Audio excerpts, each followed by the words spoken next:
ओम शांति। आज हम यहाँ देखेंगे ड्रामा की गहराई में हम जाएंगे।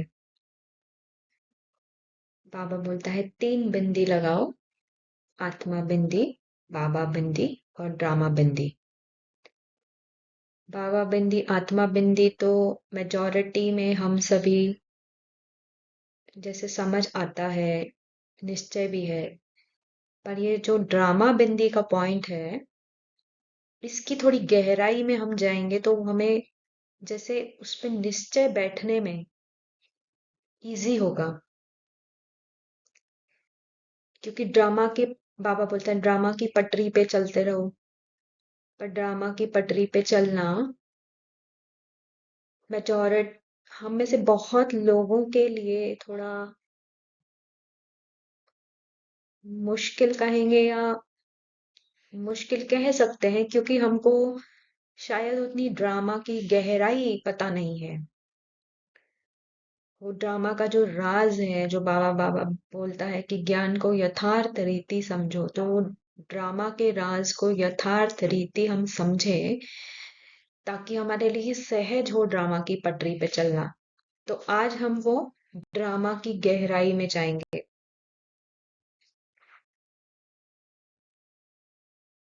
ये 23 सितंबर 2023 साकार मुरली है, जिसमें बाबा ने बोला था, इतनी छोटी बिंदी में 84 जन्मों का अविनाशी पाठ नूंदा हुआ है।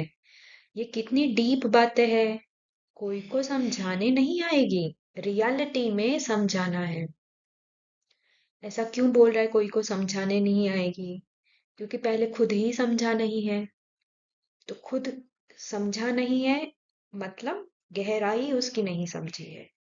तो इसलिए बाबा बोल रहा है कोई को समझाने नहीं आएगी, रियलिटी में समझाना है। तो वो रियलिटी क्या है हम जानेंगे आज और आगे वीडियो में।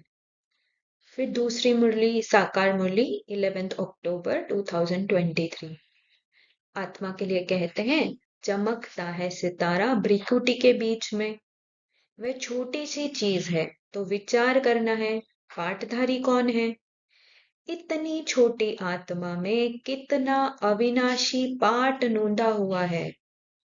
इन बातों में जब कोई डीप जाए तब उनको समझाना है। पहले ही नहीं समझाना है। पहले 7 डेज का कोर्स जो करें उसमें थोड़ा समझ आए, फिर थोड़ा जैसे रेगुलर हम कोई सुनता है मुरली को, फिर उसको और डीप समझाना है। तुम्हारी आत्मा कहती है हमने 84 जन्म लिए। वह सारा पाठ छोटी सी बिंदु रूप आत्मा में मर्ज है, जो फिर इमर्ज होता है। जैसे आत्मा एक चिप है, उस चिप में या सीडी है, सीडी में सारे 84 जन्मों का रिकॉर्ड भरा हुआ है, और वही रिकॉर्ड जैसे प्ले हो रहा है, रिपीटेड। हर 5000 साल वही सीडी रिपीट होती है, नया उसमें कुछ भर नहीं रहा है। ये बात तो कोई समझते नहीं। 84 जन्म हमारे रिपीट होते हैं। ये बना बनाया ड्रामा है। आत्मा में कैसे पाठ नूंदा हुआ है सुनकर मनुष्य वंडर खाएंगे। बरोबर में आत्मा कहती हूँ, हम आत्मा एक शरीर छोड़ दूसरा लेती है। ये हमारा पाठ नूंदा हुआ है, जो ड्रामा अनुसार रिपीट होता है। ये बातें कमजोर बुद्धि वाले कभी धारण कर ना सके। ये सिमरन करना है, हम 84 जन्म ले पाठ बजाता, शरीर धारण करता हूँ। जब ये सिमरन चलता रहे तब कहे ये पूरा त्रिकालदर्शी है, और दूसरों को भी त्रिकालदर्शी बनाने का पुरुषार्थ कर रहे हैं। समझाने की भी बच्चों में हिम्मत चाहिए। तो पहले खुद समझेंगे, फिर खुद निश्चय बैठेगा, तब तो दूसरों को समझा सकेंगे। उसके लिए इस ड्रामा की में पॉइंट के ऊपर हम गहराई में अभी विचार सागर मंथन करेंगे।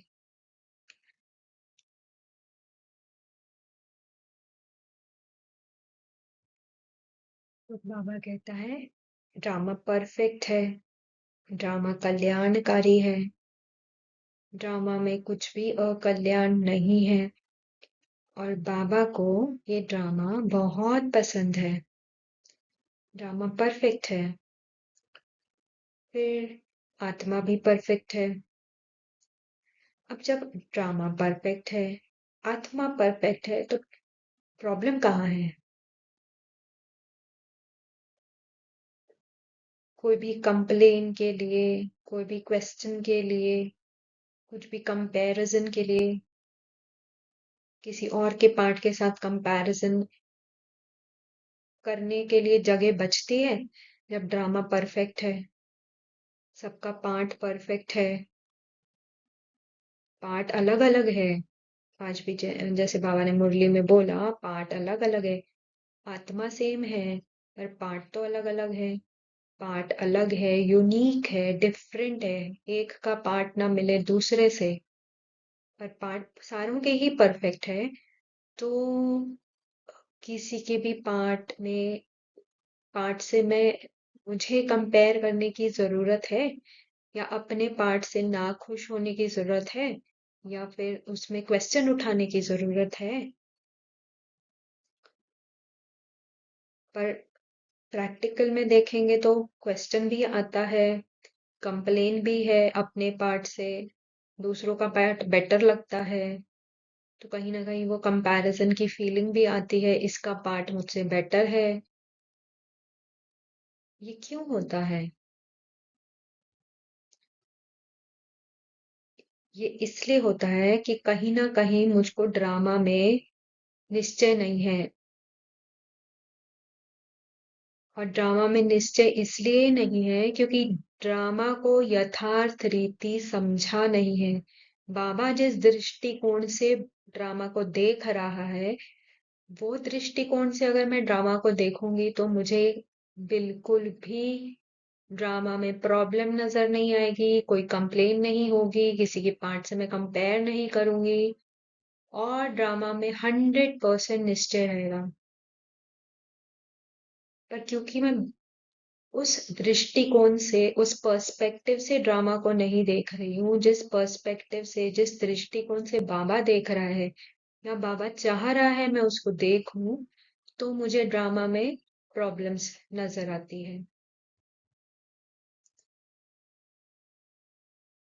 तो प्रॉब्लम एक ही है, ड्रामा को हमने कहीं ना कहीं समझा नहीं है। तो आज इस वीडियो में हम ड्रामा की गहराई में जाएंगे, उसको यथार्थ रीति समझने की कोशिश करेंगे। तो ड्रामा में पार्ट मिला है, तो मुझ आत्मा को पार्ट मिला है, तो मेरा पार्ट है, माय रोल, माय पार्ट। पर कहीं ना कहीं वो पार्ट प्ले करते करते, जैसे हमने इसके पहले जो वीडियो था मेहमान चेतना, गेस्ट पर्सपेक्टिव, उसमें भी देखा कहीं ना कहीं मेरा मेरा कहते कहते मेरा कहीं ना कहीं वो एक हद के मैं कन्वर्ट हो जाता है, मैं में कन्वर्ट हो जाता है, ईगो में कन्वर्ट हो जाता है, जिसको हम हद का मैं कहेंगे। मेरा हो जाता है मैं, और जब मैं हो जाता है तो I the role, I the part, it becomes my role, my part gets converted to I the role, I the part। इतना पर्सनली मैं लेने लग जाती हूँ चीजों को।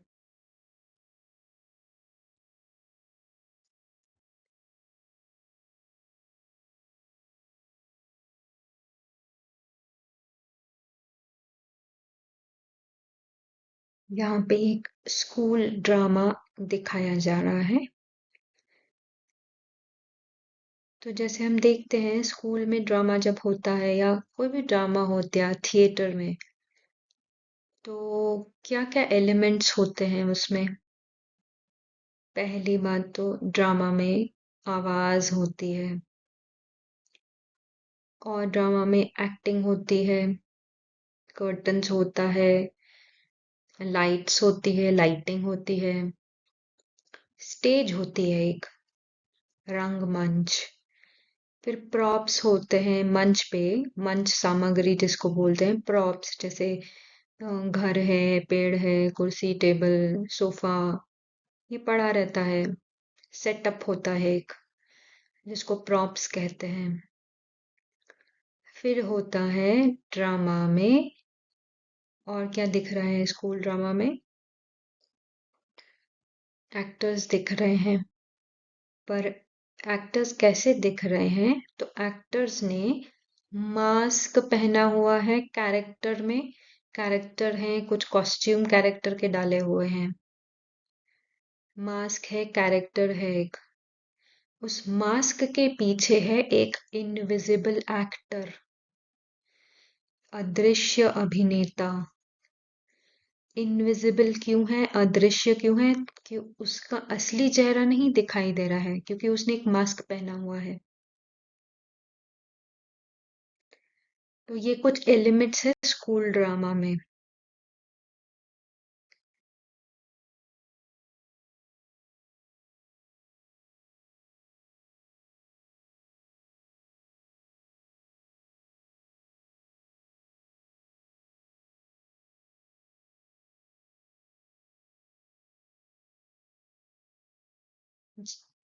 हम अगर, जैसे हम देखते हैं किसी एस्ट्रोनॉट को अगर चांद पे जाना है, तो उसे एक एस्ट्रोनॉट का सूट पहनना पड़ता है। बिना उसके वो चांद पे जा नहीं सकता है। कोई कहे कि नहीं नहीं, मुझे चांद पे तो जाना है, पर मैं सूट नहीं पहनूंगा, तो उसको कहेंगे नहीं, आपको तो फिर नहीं जा सकते, आप रिजेक्ट हो जाओगे, आपको नहीं मिलेगा जाने, सूट तो पहनना ही पड़ेगा। वैसे ही मैं, आत्मा, अदृश्य एक्टर, जब इस ड्रामा, वर्ल्ड ड्रामा स्टेज पर, इस दुनिया की ड्रामा के स्टेज पर आती हूँ, तो मुझे भी एक कॉस्ट्यूम पहनना पड़ता है। और वो कॉस्ट्यूम है एक स्थूल शरीर, फिजिकल मैटर का बना हुआ शरीर, 5 तत्वों से बना हुआ शरीर। बिना इस शरीर के मैं इस वर्ल्ड ड्रामा स्टेज पे ड्रामा करने नहीं आ सकती।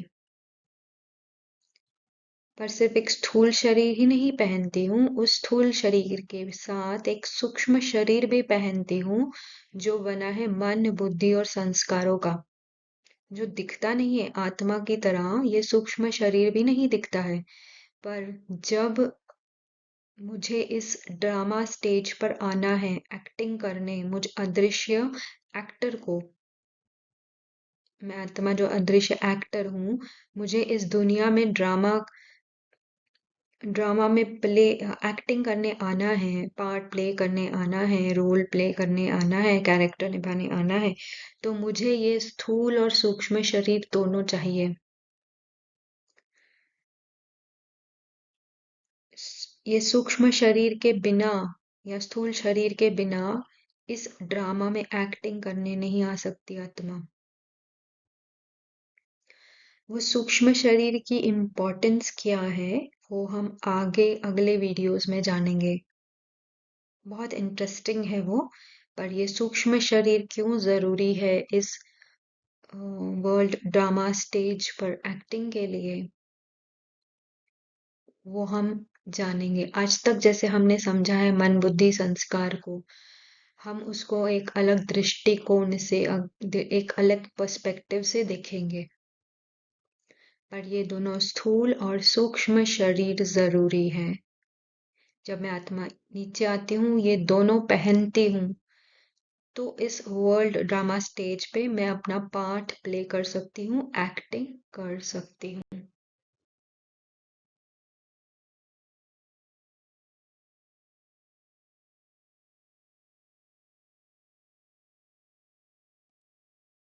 तो जैसे हमने वो स्कूल ड्रामा में भी देखा कि क्या क्या एलिमेंट्स होते हैं एक सक्सेसफुल, सफल ड्रामा के लिए, क्या क्या चीजें जरूरी होती है।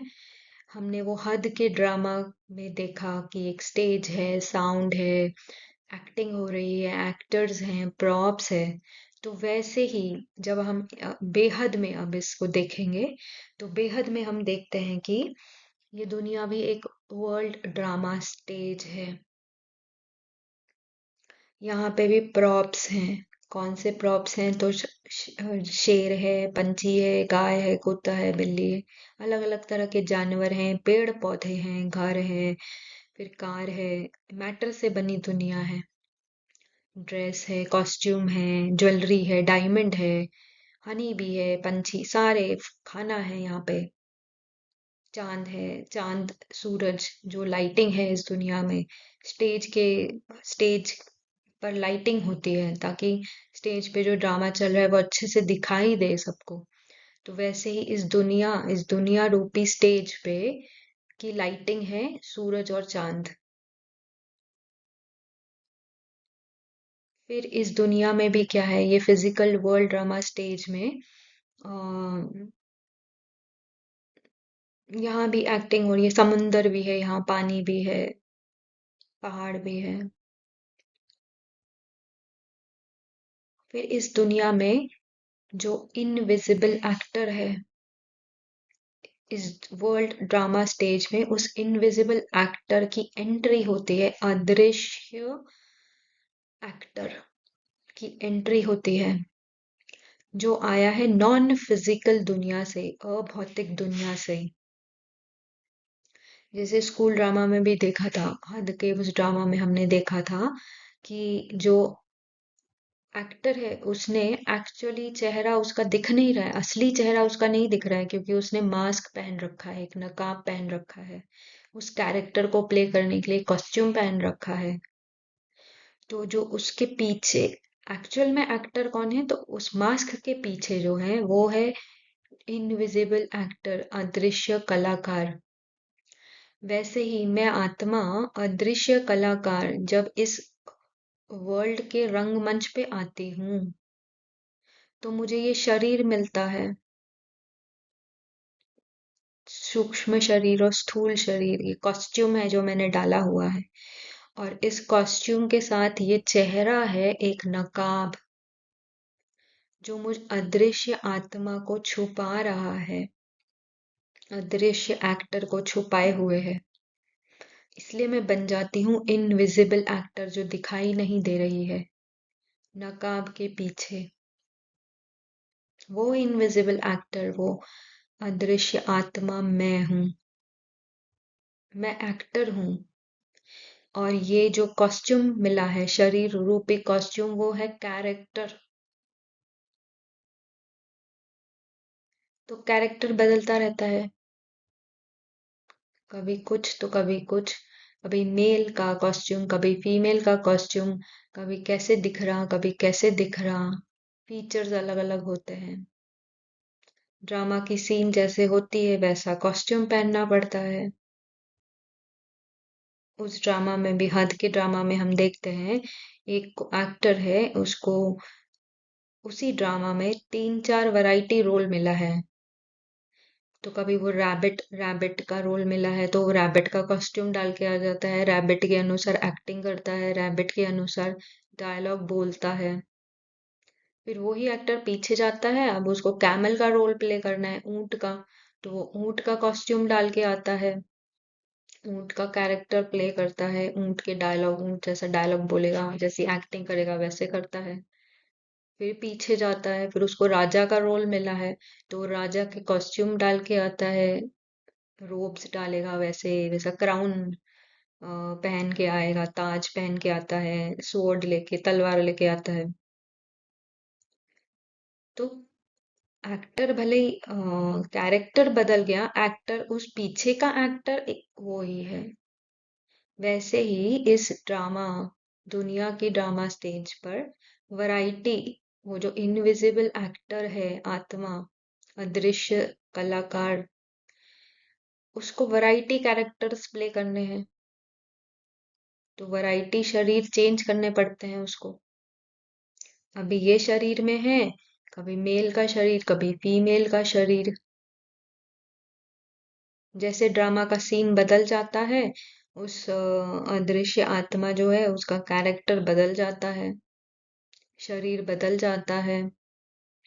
ये जो मास्क है, नकाब है, चेहरा बदल जाता है। स्किन का कलर बदल जाता है, देश बदल जाता है, धर्म बदल जाता है। ड्रामा में जिस प्रकार का सीन है, जिस प्रकार का सीन प्ले करना है, कैरेक्टर प्ले करना है, उस अनुसार अदृश्य आत्मा को कॉस्ट्यूम भी बदलना पड़ता है।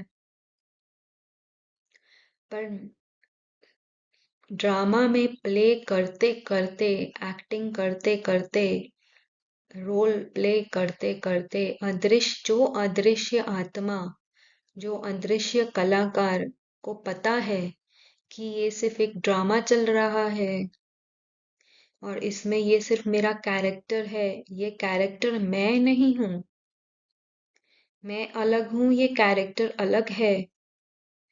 और ये ड्रामा स्टेज है, ये ड्रामा कुछ घंटों का ही ड्रामा है। ये ड्रामा खत्म होने के बाद मुझे अब वापस अपने घर जाना है। ऐसी आत्मा जिसकी ये स्मृति है, जिसको ये स्मृति है कि मेरा जो घर है वो अनादि अविनाशी है, जहाँ बिल्कुल साइलेंस है, एकदम शांति है, बिना मैटर का, नॉन मटेरियल, अभौतिक है, मैटर का नहीं बना है, लाइट का घर है।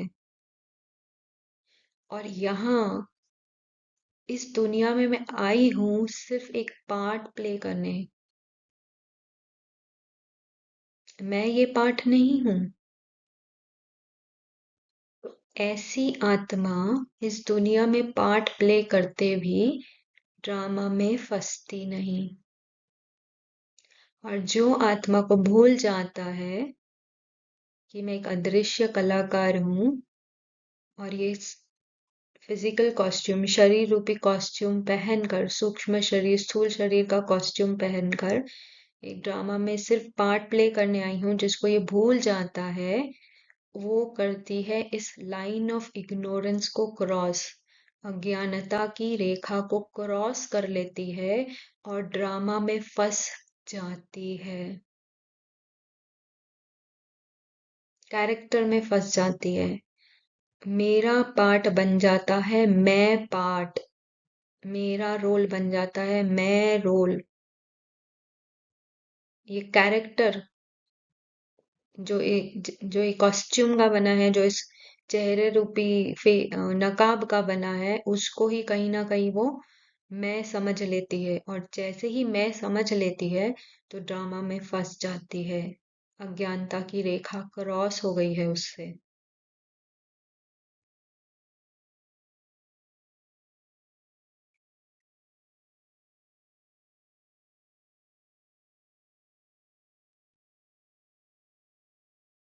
फिर से हम ये हद का एग्जाम्पल देखेंगे। अब ये स्कूल ड्रामा है, जहाँ ये अब्राहिम करके लड़का है, उसको मिला है एक कैरेक्टर प्ले करना है, उसको क्लाउन का, जोकर का।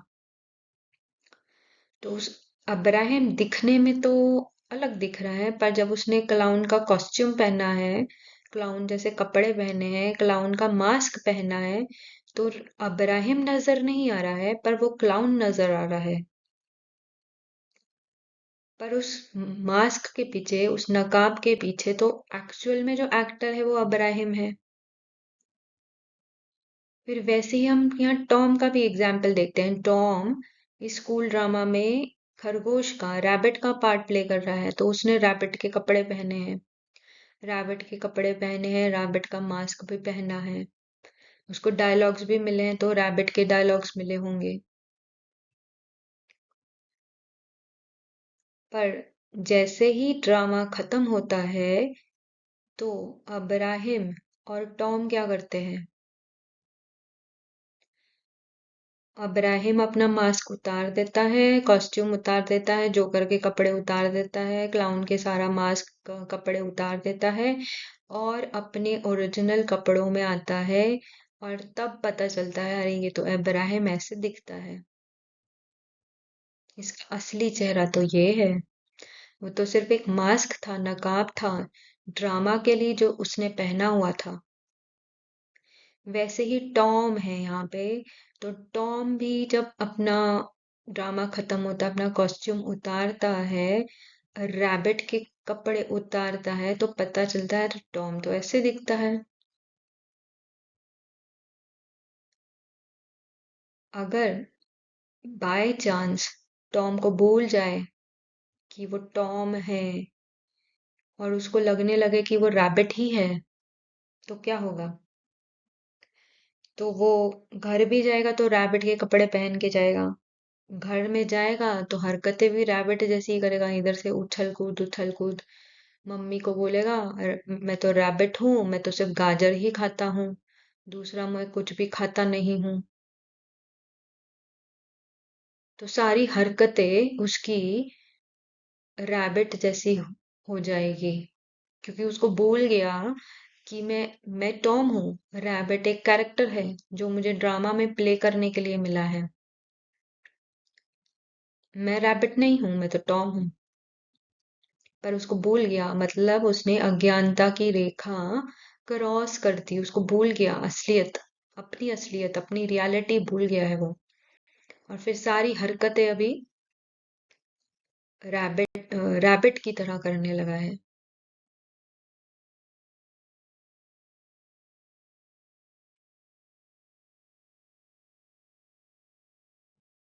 यहाँ एक और एग्जाम्पल हम देखेंगे, हद का ही एग्जाम्पल है, अमिताभ बच्चन का। तो अमिताभ बच्चन का तो हम देख रहे हैं रियलिटी में घर तो कितना खूबसूरत, कितना बड़ा, और सारे कमरे कितने आलीशान हैं।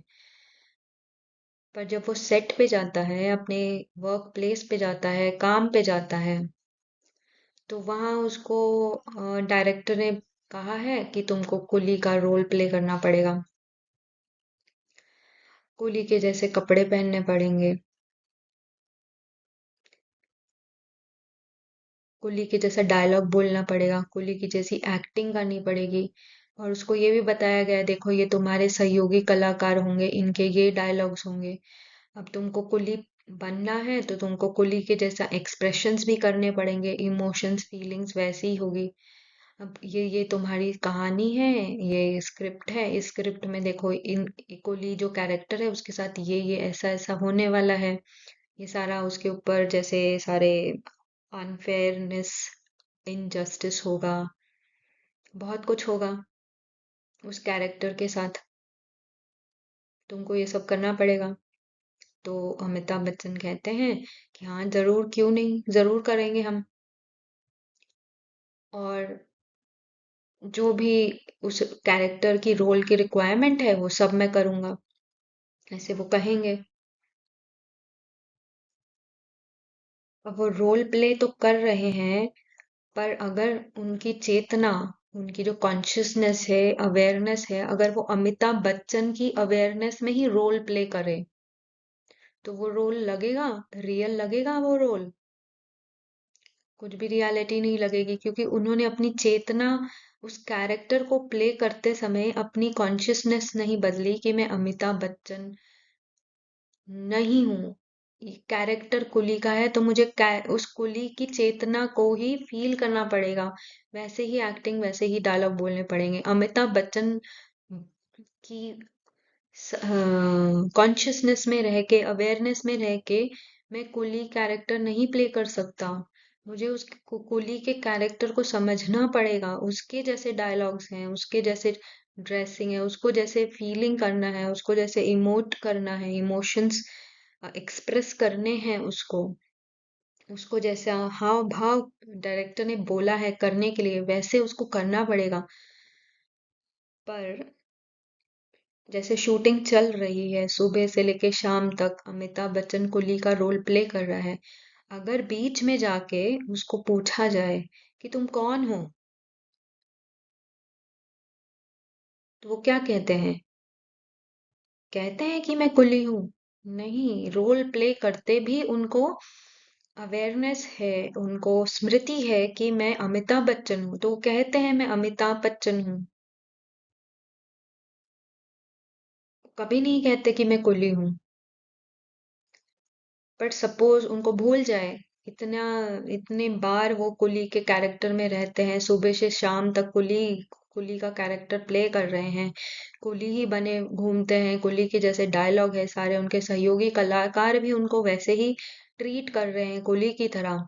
और ये करते करते अगर उनको भूल जाए कि मैं अमिताभ बच्चन हूँ, तो एंड ऑफ द डे जब शूटिंग खत्म होती है, अब जब उनको घर जाना है, पर उनको भूल गया मैं अमिताभ बच्चन, तो जाएंगे कैसे? वो कुली का ही कॉस्ट्यूम पहन के घर जाएंगे, कुली की जैसी हरकतें वहां घर पे जाके करेंगे।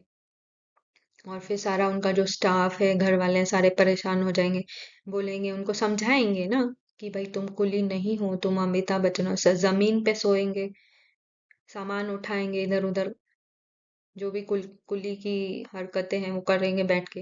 वैसे ही उनके शब्द भी, लैंग्वेज भी वैसे ही होगी,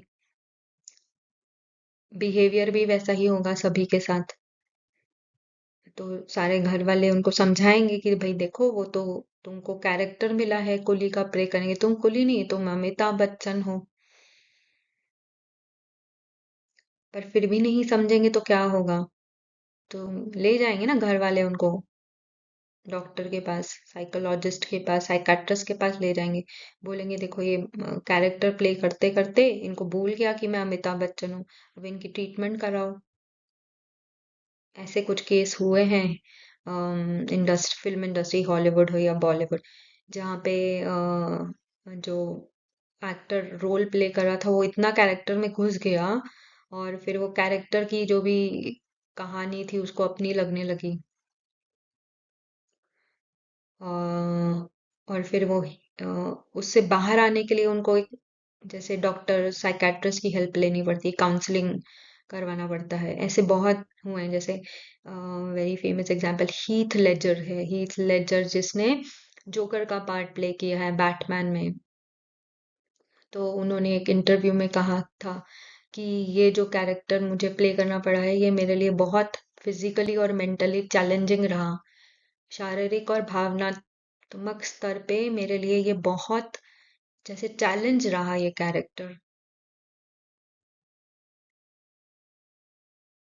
तो जो ऐसे रोल में घुस जाते हैं, जिनको भूल जाता है कि कहाँ, तो फिर उनको हेल्प लेनी पड़ती है, साइकाट्रिस्ट साइकोलॉजिस्ट से हेल्प लेनी पड़ती है उस कैरेक्टर से बाहर आने के लिए। क्योंकि भूल गया, अज्ञानता में आ गए, बेसमझ बन गए कि ये मैं कैरेक्टर नहीं हूँ, मैं तो असली में ये हूँ, ये नहीं हूं मैं, ये तो सिर्फ कैरेक्टर मिला है मेरे को रोल प्ले करने के लिए, कुछ समय के लिए मिला है। जब तक ये मूवी चलेगी तब तक ये रोल है, तब तक ये कैरेक्टर है। मूवी खत्म, ड्रामा खत्म, कैरेक्टर रोल खत्म।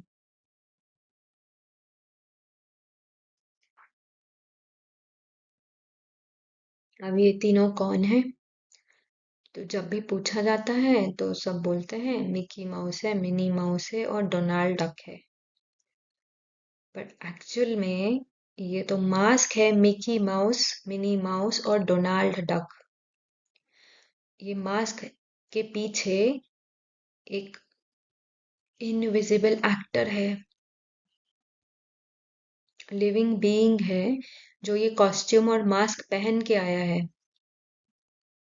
पर वो इनविजिबल एक्टर नहीं दिख रहा है, पर वो जो कैरेक्टर वो प्ले कर रहा है वो दिख रहा है सामने। इनविजिबल एक्टर इनविजिबल है, अदृश्य है, उस मास्क के पीछे छुपा हुआ है। तो होता क्या है कि सपोज जो भी उनको करना है, एक्टिंग करना है, तो दिखता है कि मिकी माउस मिनी माउस पे चिल्ला रहा है, और मिनी माउस रोए जा रही है, रोए जा रही है। अब कौन चिल्ला रहा है? मिकी माउस, और मिनी माउस पे चिल्ला रहा है। और क्यों चिल्ला रहा है? क्योंकि डायरेक्टर ने उनको ऐसे बोला है एक्टिंग करने, वैसे डायलॉग बोलने, वैसे एक्टिंग करने बोली गई है उनको। तो मिकी माउस मिनी माउस पे चिल्लाता है, मिनी माउस रोती है। पर एंड ऑफ द डे, जब ये जब आप जाते हैं, जब ये एक्टिंग खत्म होती है और आप इनके पीछे पीछे जाते हैं, जो भी इनसे ऑटोग्राफ लेना है या जो भी लेना है आपको, क्योंकि आप भी फंस गए हो मिकी माउस मिनी माउस समझ के, तो जब एंड ऑफ द डे जाते हैं तो क्या देखते हैं कि मिकी माउस और मिनी माउस ने अपने अपने मास्क, जो भी एक्टर्स जो मिकी माउस और मिनी माउस प्ले कर रहे हैं, उन्होंने अपने मास्क उतारे हुए हैं। और उस मास्क के पीछे तो दो इतने अम, दो दो पर्सन हैं, दो लोग हैं जिनकी आपस में तो बहुत अच्छी दोस्ती है, बहुत अच्छी। तो बैठ के पिज्जा खा रहे हैं। तो वो क्या था जो दिख रहा था सामने कि मिकी माउस मिनी माउस को चिल्ला रहा है और वो रो रही है? वो कहाँ गया? अगर आप उनसे जाके पूछेंगे तो वो बोलेंगे नहीं, वो तो एक्टिंग थी ना, वो तो हमको डायरेक्टर ने जो है वैसे बोला था एक्टिंग करने। वो असली का थोड़ी था। असली में तो हम बहुत अच्छे फ्रेंड्स हैं। और दोनों साथ में पिज्जा खाते, एक ही कार में बैठते, म्यूजिक सुनते घर जाते हैं। तो एक्टिंग अलग है और एक्टर अलग है, ड्रामा की स्क्रिप्ट अलग है। पर अगर एक्टिंग और एक्टर को एक मान लिया तो सारी गड़बड़ यही होती है ना, कि जो एक्टर को एक्टिंग करने के लिए बोला गया है वो एक्टिंग कर रहा है, पर वो एक्टिंग सत्य में नहीं है। उसको बोला गया है, वो कैरेक्टर जो प्ले कर रहा है उस हिसाब से उसका डायलॉग मिले हैं, उस हिसाब से उसको एक्टिंग मिली है और वो एक्टिंग कर रहा है।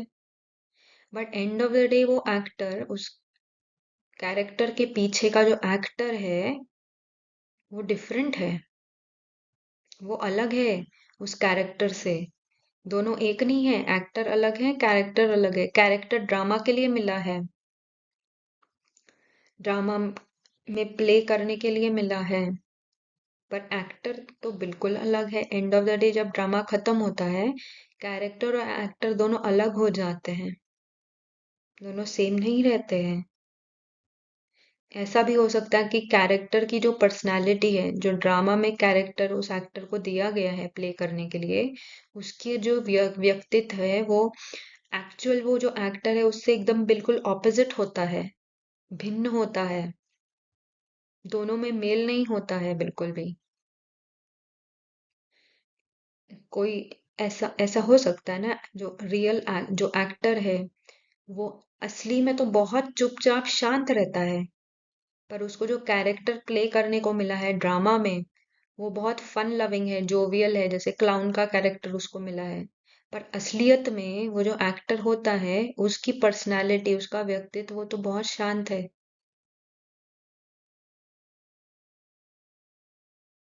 तो ये Mickey mouse Minnie Mouse Donald duck character है ड्रामा में। उस कैरेक्टर के पीछे, उस मास्क के, मिकी माउस के पीछे एक एक्टर है, मिनी माउस के पीछे एक एक्टर है, डोनाल्ड डक के मास्क के पीछे एक एक्टर है। वो असली है। ये जो मास्क पहने गए हैं ये तो सिर्फ ड्रामा में पार्ट प्ले करने के लिए मिले हैं।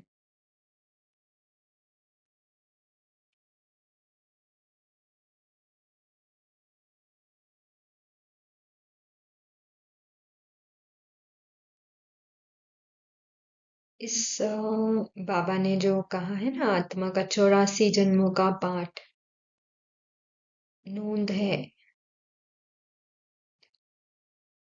बस रिपीट हो रहा है।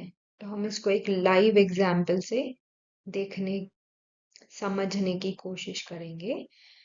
तो ये एग्जाम्पल अपना ही एग्जाम्पल लिया है, फिक्शनल है, सत्य नहीं है, रियलिटी नहीं है, जस्ट फिक्शन, फिक्शनल है, एक्सप्लेन करने के लिए एग्जाम्पल लिया है। तो जैसे मुझ आत्मा ने अगर 84 का पार्ट प्ले किया है और वो 84 के चक्र में ये कुछ पिछले जन्मों का हम देखेंगे एग्जाम्पल। तो सपोज ये आत्मा जो अभी सिद्धि का पार्ट प्ले कर रही है, बीके सिद्धि सिद्धि दोनों पार्ट, उसके हम कुछ पिछले जन्मों का देखेंगे। तो एना थी, एना जो एक अमेरिकन वुमेन है, उसका धर्म क्रिश्चियन क्रिश्चियन है, रिलीजन क्रिश्चियन है, और अमेरिका में रहती है। और उसको फार्मिंग उस मतलब बहुत बड़ा लैंड लैंड खेती खेती करती है। बहुत सारा बहुत जमीन है उसके पास, बहुत सारे वर्कर्स उनके नीचे काम करते हैं। तो ये एना है। और एना का जैसे अ, संसार ही उसका परिवार है।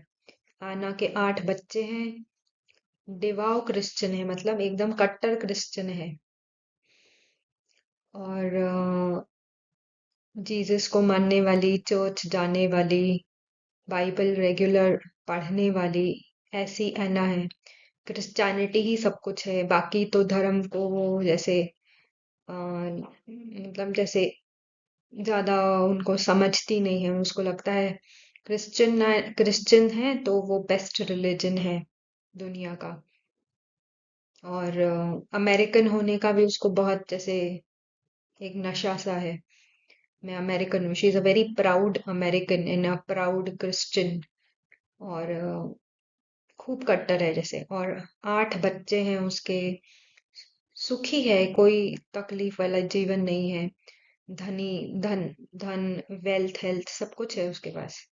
पर एक कट्टर भावना है दूसरे धर्मों के प्रति, शुभ भावना नहीं है, जैसे नफरत ही है। She looks down upon other religions. उसकी गिनती में नहीं है वो। जैसे क्रिश्चियनिटी जैसे मोस्ट सुपीरियर रिलीजन है दुनिया का। And being to be an American is the most proud thing. उसका गर्व है, जैसे अहंकार है उसको। तो ये एना किसी भी कारणवश जैसे शरीर छोड़ती है और बन दूसरा शरीर लिया है। अब लिया है हिताशी का शरीर। शरीर लिया है जिसका नाम शरीर का हिताशी है। अब ये हिताशी जो है ये जापानीज है। और इसका जापान में पैदा हुआ है। इसका धर्म है बुद्धिज्म, बुद्धिस्ट है। और जैसे ये सोल्जर का पार्ट है उसका। सोल्जर का पार्ट वर्ल्ड वॉर टू में सोल्जर का पार्ट। इन वर्ल्ड वॉर 2 में तो जापान और अमेरिका दुश्मन थे। तो हिताशी के लिए तो जैसे इसकी फीलिंग है कि कोई भी अमेरिकन इसको दिखे वो तो दुश्मन है, गोली मारो, शूट एट साइट। नहीं तो हम नहीं मारेंगे तो हमको मार देंगे। ऐसा वाला उसका पूरी भावना उसकी वैसी है। पूरा उसका जैसे American is the number 1 enemy. ये हिताशी जो जापानीज सोल्जर है उसके लिए। तो अब क्या हुआ देखिए। एना का पर्सनालिटी कैसे था, उसकी जो थॉट्स फीलिंग्स इमोशंस थी, क्या वो हिताशी की थॉट्स फीलिंग्स इमोशंस हैं आज? एना के लिए तो अमेरिकन होना, क्रिश्चियन होना, यही बहुत बड़े गर्व की बात थी। दूसरा तो धर्म ही उसके लिए जैसे मैटर नहीं करता था। अब वो ही एना शरीर छोड़ के जब हिताशी का पार्ट प्ले कर रही है, अब उसके लिए अमेरिकन तो सबसे बड़ा दुश्मन है। और रिलीजन भी उसका बुद्धिज्म है। और हिताशी की जो थॉट्स फीलिंग्स इमोशंस है वो एना की नहीं। एना की जो थॉट्स फीलिंग्स इमोशंस है वो हिताशी की नहीं। हिताशी के लिए तो नंबर 1 प्रायोरिटी है दुश्मन को मारना। और एना के लिए तो उसका संसार ही उसके उसके परिवार और उसका घर और वो खेती। तो बदल गया ना, सब कुछ बदल गया। थॉट्स फीलिंग्स इमोशंस, शरीर बदलते ही सब कुछ बदल गया। फिर हम देखते हैं हिताशी, अभी इसने वर्ल्ड वॉर 2 में इसको गोली लग गई या जो भी हुआ, इसने शरीर छोड़ दिया। अभी आकर बना है बच्चा। जिस बच्चे का शरीर है, शीलो नाम है इसका। ये बच्चा है अफ्रीकन। और एकदम ही जैसे घर में बहुत गरीबी है, पुअर, खाने खाने के लिए नहीं है, पीने के लिए नहीं है। अफ्रीका के ऐसे एरिया में, रीजन में जन्मा है जहाँ खाना और पानी बहुत मुश्किल मिलता है। ड्रॉट ड्रॉट एरिया है, सूखा अकाल पड़ा हुआ। तो अब ये शीलो का तो नंबर वन, जैसे उसको फीलिंग यही रहती है दिन भर। इसके संकल्प यही चलते हैं, कहाँ से खाना मिले, कहाँ से पानी मिले। उसके चलते उसको मैल नरिशमेंट है। अम, जैसे सेहत अच्छी नहीं है, बॉडी की हेल्थ अच्छी नहीं है, क्योंकि खाना और पीना नहीं है प्रॉपर। तो ये ऐसा शीलो है। अब क्या इसकी थॉट्स फीलिंग्स इमोशन हिताशी की है, जो हिताशी की थी? क्या इसको लगता है कोई वॉर में मेरे को लड़ना है और मेरा नंबर वन एनिमी ये है, उसको बस मारना है? ऐसी तो थॉट्स फीलिंग्स इमोशंस इसकी है नहीं। इसका तो डेली सर्वाइवल, मतलब रोज गिनती गिनती, हर दिन कैसे तो भी काटने हैं उसने, गुजारने हैं हर दिन। उसको तलाश बस खाना और कहाँ से पानी मिले, यही रहता है उसका नंबर वन। उसके संकल्पों में यही चलता है। तो हम देखते हैं फिर, अब ये शीलो जो नाम का शरीर है अफ्रीकन बॉय का, अब शरीर छूट गया बचपन में ही, क्योंकि खाना और पीना सब प्रॉब्लम था, माल नरिशमेंट ये चलते। तो इसने अभी शरीर लिया है, एक फीमेल शरीर लिया है, लड़की का शरीर, जिसका शरीर का नाम रीटा है। अब ये रीटा है जर्मनी जर्मनी में है, स्टेनोग्राफर है, टाइपिस्ट है, सॉरी, टाइपिस्ट है, स्टेनोग्राफर। अब ये रीटा सिंगल मदर है, सिंगल मदर है, इसकी एक बेटी है। अब रीटा को वो एना के 8 बच्चे याद हैं, जो 8 बच्चे जिनसे जब वो एना के शरीर में थी आत्मा, तो एना के 8 बच्चे थे और उसका संसारी जैसे वो 8 बच्चे थे। तो क्या रीटा को वो 8 बच्चे याद हैं अभी, कि मेरे बच्चे कहाँ गए 8? क्या उसको चिंता लगती है? अब तो उसको एक ही लड़की है और सिंगल मदर है। अब रीटा को हो गया सपोज शरीर में कैंसर। अब उसको दिन भर यही चिंता लगी रहती है, ये ठीक कैसे हो, क्या करूं इसको ठीक करने के लिए। शरीर में चली जाऊंगी तो बच्ची का क्या होगा पीछे। इसको तो दिन भर यही चिंता सताती है, कैसे करूं, क्या करूं जो ठीक हो जाऊं, कैसे ये, कैसे कैसे कैसे। तो इसका शरीर छूट गया कैंसर के चलते, और ये आ गई है अब प्रेजेंट में, बन गई है सिद्धि।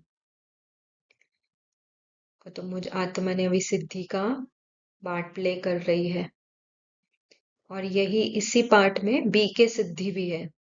दोनों पार्ट एक ही शरीर के द्वारा चल रहे हैं, सिद्धि और बी के सिद्धि। तो हम देखते हैं यहाँ पे कि कोई भी पार्ट में हर पार्ट की थॉट्स फीलिंग्स इमोशंस चेंज हो जाती है। हर पार्ट के अपने अपनी प्रायोरिटीज है, अपने अपने ये है। जैसे ही पार्ट छूटता है, वो पार्ट के साथ सब खत्म। तो कौन से पार्ट की थॉट्स फीलिंग्स इमोशंस रियल है? एक भी नहीं। और आत्मा तो इन सभी पार्ट से बिल्कुल ही न्यारी है।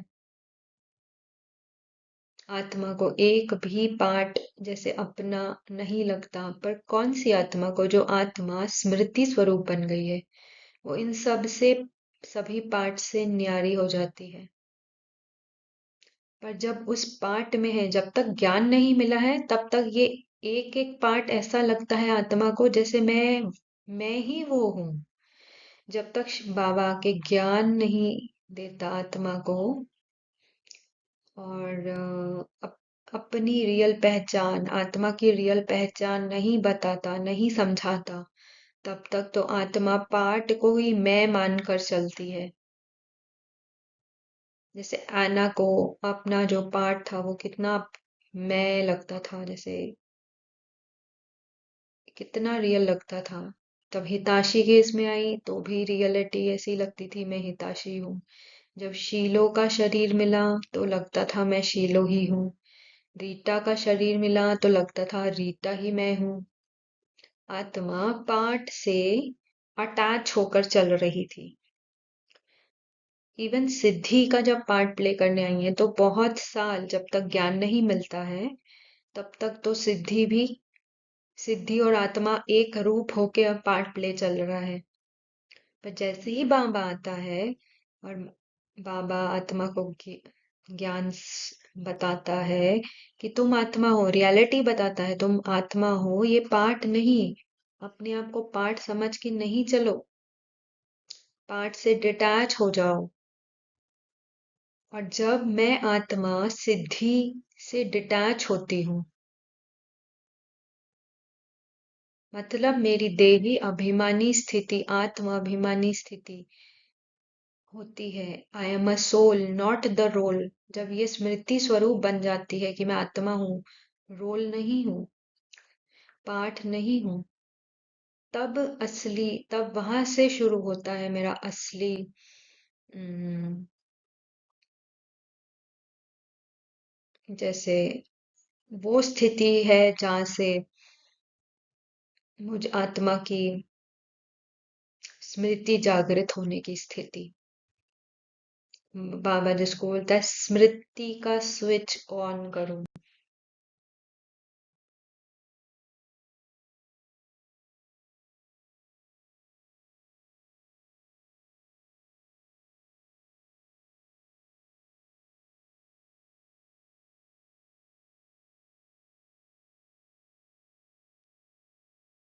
मैं हम अदृश्य आत्माएं जो अदृश्य कलाकार भी है, इस ड्रामा स्टेज पर आती है, पृथ्वी रूपी रंगमंच पर, और अपना अपना शरीर पहनकर, कॉस्ट्यूम, शरीर रूपी कॉस्ट्यूम पहनकर इस वर्ल्ड ड्रामा में पार्ट प्ले करती है। पर जो आत्मा पार्ट प्ले करते हुए ये जो शरीर रूपी कॉस्ट्यूम डाला है, और शरीर रूपी कॉस्ट्यूम से जो नाम जुड़ा हुआ है, वो कैरेक्टर जो पार्ट प्ले करने के लिए ड्रामा में मिला है, जो आत्मा उस कैरेक्टर से और उस कैरेक्टर की कहानी से और उस कैरेक्टर के रोल्स से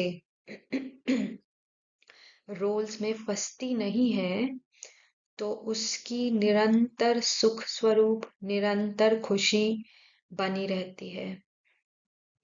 पर जो आत्मा लाइन क्रॉस करती है, अज्ञानता की रेखा क्रॉस करती है, अर्थात स्मृति स्वरूप उसको भूल जाता है, स्मृति भूल जाती है, अपनी रियल ओरिजिनल स्मृति भूल जाती है, और ये शरीर रूपी कॉस्ट्यूम पहनकर उस शरीर रूपी कॉस्ट्यूम से जुड़े हुए नाम और कैरेक्टर को, और उस कैरेक्टर से जुड़ी कहानी को, कैरेक्टर्स के रोल, कैरेक्टर जो अलग अलग रोल प्ले कर रहा है, उसको ही मैं समझ के चलने लगती है, तो वो बन जाती है, वो आ जाती है इस ड्रामा के बंधन में।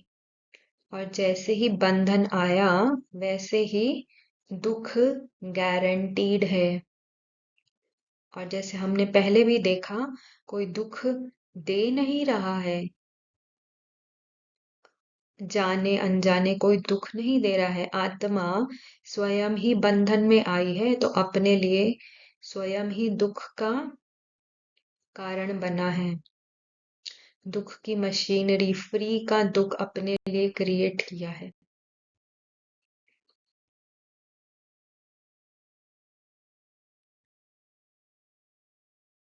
फिर हमको बाबा पत्थर बुद्धि, पारस बुद्धि समझाता है।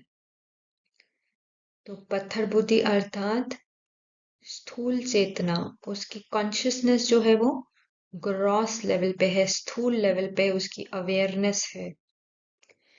पत्थर बुद्धि नाटक में फंसा हुआ है, और पत्थर बुद्धि के लिए नाटक ही वास्तविक दुनिया है, रियल वर्ल्ड, ये ड्रामा वर्ल्ड ही रियल वर्ल्ड है।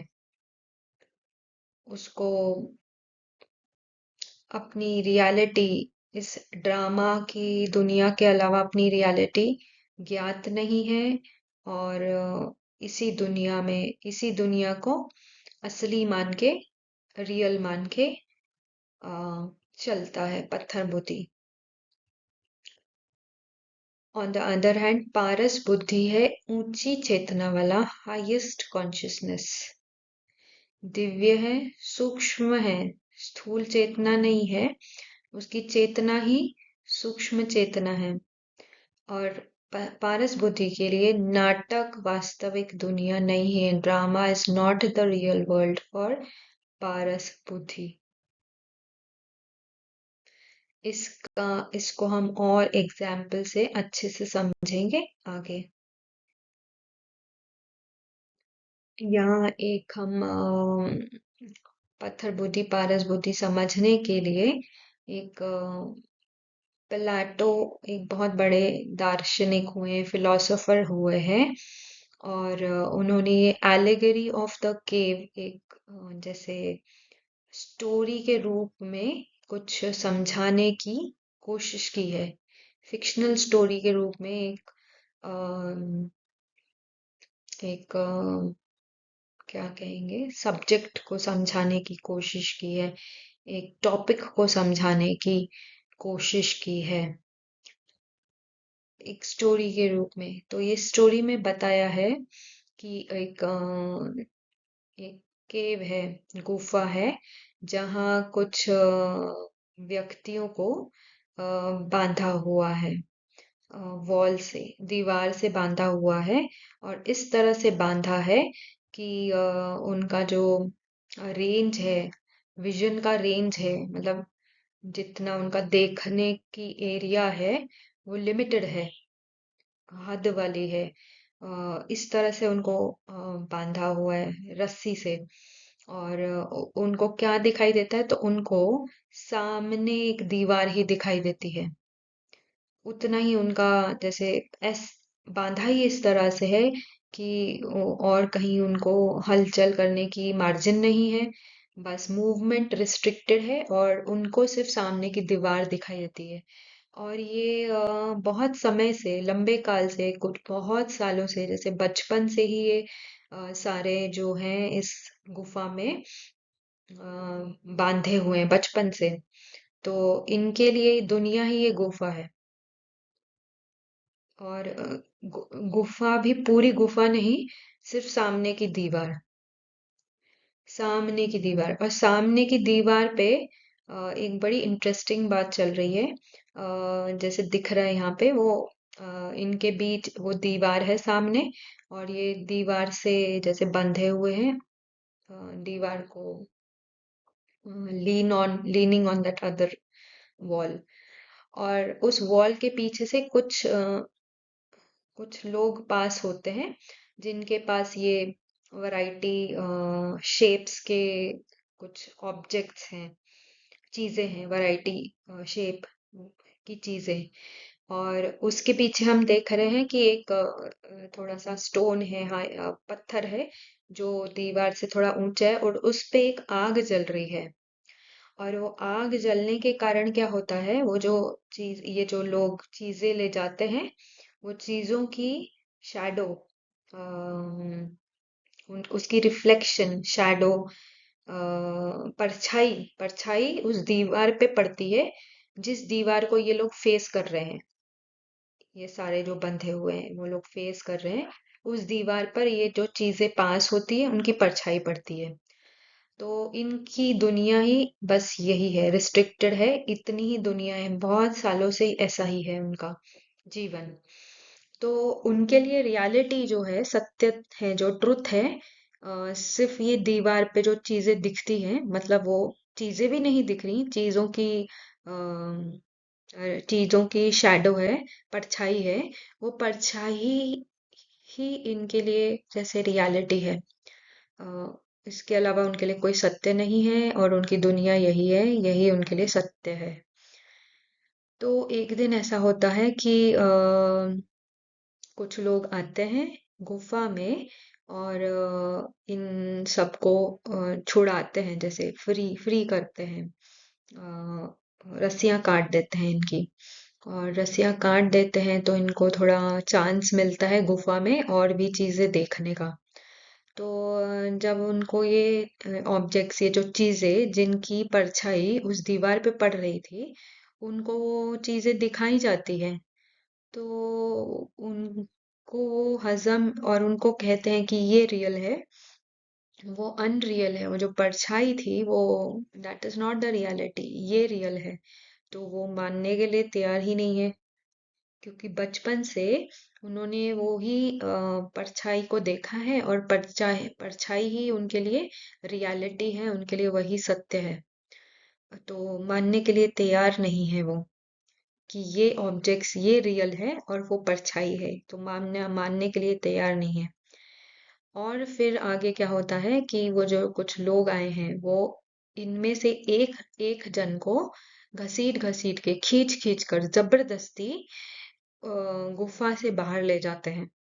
वो जाना नहीं चाहता है, उसकी इच्छा नहीं है, पर जबरदस्ती उसको, जैसे कुछ भी करके जबरदस्ती उसके साथ उसको गुफा के बाहर ले ले जाते हैं। तो उसको तो बिल्कुल भी पसंद नहीं आ रहा है गुफा के बाहर जाना, जैसे आउट ऑफ कंफर्ट जोन जा रहा है वो। इतने साल, इतने वर्ष उन्होंने उस गुफा में बिताए हैं कि वो ही उनके लिए कंफर्ट जोन है। उसके सिवाय उनकी कोई दुनिया नहीं है, उसके सिवाय उनका कोई सत्य नहीं है। तो वो जाना नहीं चाहता है, पर उसको घसीट के, खींच के बाहर लिया ले जाया जाता है।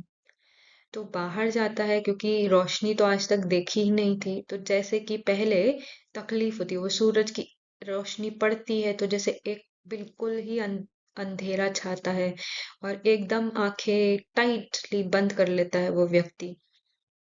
हाँ, पर धीरे धीरे वो अपनी आंखें खोलता है, थोड़ा एडजस्ट होता है लाइट को, सूरज की रोशनी के साथ एडजस्ट करता है। और जैसे ही उसकी आंखें एडजस्ट हो जाती है, वो देखता है अरे बाहर की दुनिया तो इतनी ब्यूटीफुल है। यहाँ पेड़ हैं, पंछी हैं, पंछियों की आवाज है, कहीं दूर नदी भी दिखाई दे रही, इतनी ब्यूटीफुल दुनिया है। वाह, ये तो मतलब जैसे मिराकल हो गया उसके लिए, जैसे कि एक जादू के टाइप में हो गया ये तो। उसको इतना इतना खुश होता है वो, इतनी खुशी से जैसे नाच रहा है, और बस खो गया है दुनिया के नज़ारे देखने में। पर जैसे ही थोड़ा समय जाता है, उसको अपने साथियों की याद आती है। तो उसको लगता है अरे इतनी ब्यूटीफुल दुनिया है, चलो मैं उनको भी बताता हूँ ताकि वो भी इस ब्यूटीफुल दुनिया, सुंदर दुनिया का थोड़ा मजा ले सके। तो तुरंत वो वापस उस अंधेरी सी गुफा में जाता है। तो वहां जाते ही फिर से अभी क्योंकि लाइट कम हो गई है बिल्कुल, अभी उस तो एकदम से रोशनी से एकदम अंधेरे में आ गया। तो जैसे ही अंधेरे में आता है तो उसको टाइम लगता है उसकी आंखों को एडजस्ट करने में, तो वो थोड़ा अपनी आंखों को कवर कर लेता है। पर होता क्या है, उसके जो साथी, जिन्होंने इतना समय उसके साथ गुफा में बिताया, उनको लगता है कि ये बाहर गया और इसकी आंखों को कुछ हो गया, इसकी आंखों में कुछ तकलीफ हो गई है। तो वैसे ही उनको जाना नहीं था बाहर, और वो तो वैसे ही डर रहे थे कि हमको भी ले जाएंगे, इसको पकड़ ले गए हैं तो हमको भी ले जाएंगे। और जैसे ही उन्होंने ये हालत देखी इसकी इसकी तो आंखें एकदम ये हो रही है, अंधकार जैसे, जैसे उसकी देखी हालत, उसने तुरंत आंखें कवर कर ली, तो उनको लगा कि आंखों में कुछ हो गया है। तुरंत वो डर जैसे कि हावी हो गया उनपे। तो अब क्या है कि वो थोड़ी देर के बाद जब उसकी आंखें एडजस्ट कर लेती है अंधेरे के साथ, तो वो उनको बताने की कोशिश करता है बाहर बहुत अच्छा है, बहुत सुंदर दुनिया है, आपने इमेजिन भी नहीं की होगी, मतलब आपकी इमेजिनेशन से परे ऐसी सुंदर दुनिया है। पर वो सुनते ही नहीं है, क्योंकि उन्होंने, उसका जो फर्स्ट रिएक्शन था जब वो गुफा में वापस आया, और जैसे ही उसने अपनी आंखें बंद कर ली, हाथ से बंद कर ली, और उनको तो वही रियलिटी लग रही है, वही सत्य लग रहा है, और उनको यही लग रहा है कि इसकी आंखें खराब हो गई है, कुछ तो हो गया है इसकी आंखों को। तो वो तो जाना ही नहीं चाहते हैं बाहर। कितना भी वो उनको समझा रहा है, वो जाना ही नहीं चाहते हैं बाहर। और अब इस हद तक उनकी मानसिकता हो गई है कि कोई अगर उनको आए और उनको जबरदस्ती खींच के ले जाने की कोशिश करे, तो वो उसको भी अम, खूब बुरी तरह मारेंगे और पीटेंगे और उसका बहुत बुरा हाल करेंगे। अब ये मानसिकता हो गई है। तो ये कहीं ना कहीं हमारी मानसिकता दर्शाता है। बाबा हमें सत्य की ओर ले जाता है, सत्य दिखाना चाहता है, सत्य का आईना पेश कर रहा है हमारे सामने। पर हम कितना वो असत्य का संग छोड़ सत्य का संग करना चाहते हैं। बाबा बता रहे थे देखो बहुत ब्यूटीफुल दुनिया है। ये दुनिया तो मायावी है, ये दुनिया में तो कुछ भी रियलिटी नहीं है। दुख बाहर से अच्छी दिखती है दिखने में, पर अंदर सारी खोखली और दुखी दुखी पड़ी है। काग विष्टा समान सुख है इस दुनिया का। ये देखो, मैं तुमको ये सत्य बता रहा हूँ, ये तुम्हारा सत्य है। इसको देखो, मुझको देखो। ये दुनिया को देखना बंद करो। दुनिया से मोह नष्टो मोह। पर हम हैं जो वो जो फंसे हुए थे ना गुफा में, आ, वो जो व्यक्ति फंसे हुए हैं गुफा में, उनकी तरह हमारी कहीं ना कहीं मानसिकता हो गई है। हम वो रियलिटी को पूरी तरह से अपना सत्य नहीं मान रहे हैं।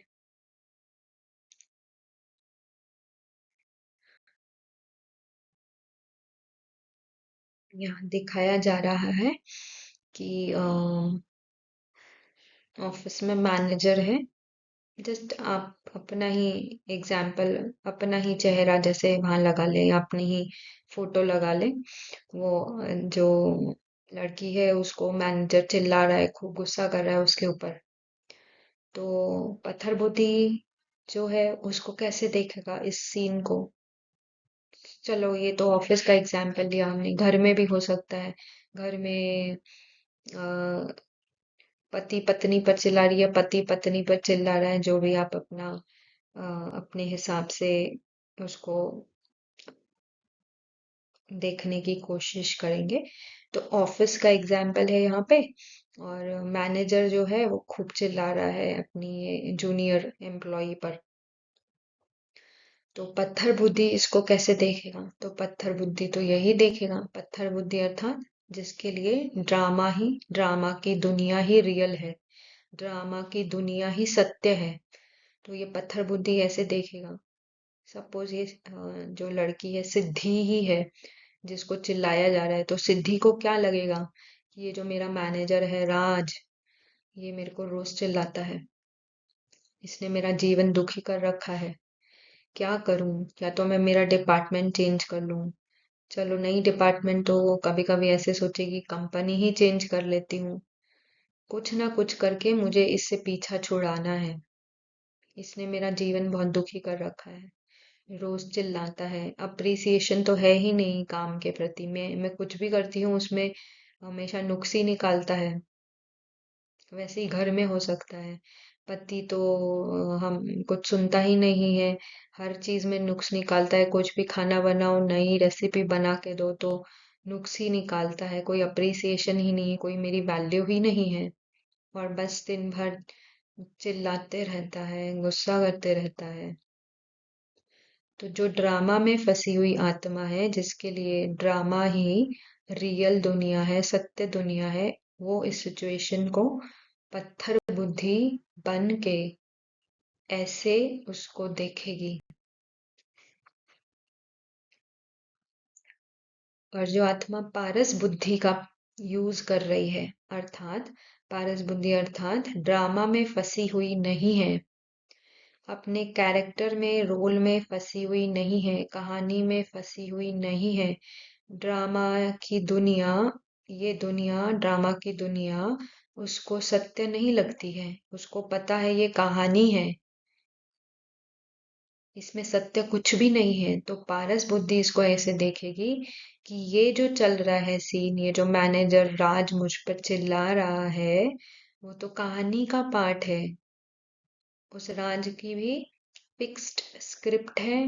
मुझ सिद्धि की भी फिक्स स्क्रिप्ट है।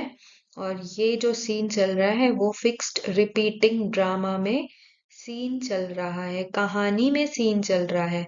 पर मेरी और इस आत्मा की सत्यता ये नहीं है। मेरी और इस आत्मा की सत्यता है जो सत्यता है परम धाम में। जो सत्यता बाबा को दिखती है वो मेरी सत्यता है। और हम अगर बाबा से पूछे कि बाबा ये सीन दिख रहा है आपको, आप कैसे देख रहे हो इस सीन को, तो बाबा क्या कहेगा? बाबा तो यही कहेगा ना, वाह बच्चे वाह, कितनी अच्छी एक्टिंग कर रहे हो आप। हम्म, इतनी अच्छी एक्टिंग कर रहे हो जो रियल लग रहा है एकदम। पर बाबा को पता है कि ये आपका सत्य नहीं है। तो बाबा जैसे इस सीन को देख रहा है, मैं आत्मा भी इस सीन को ऐसे ही देखूं।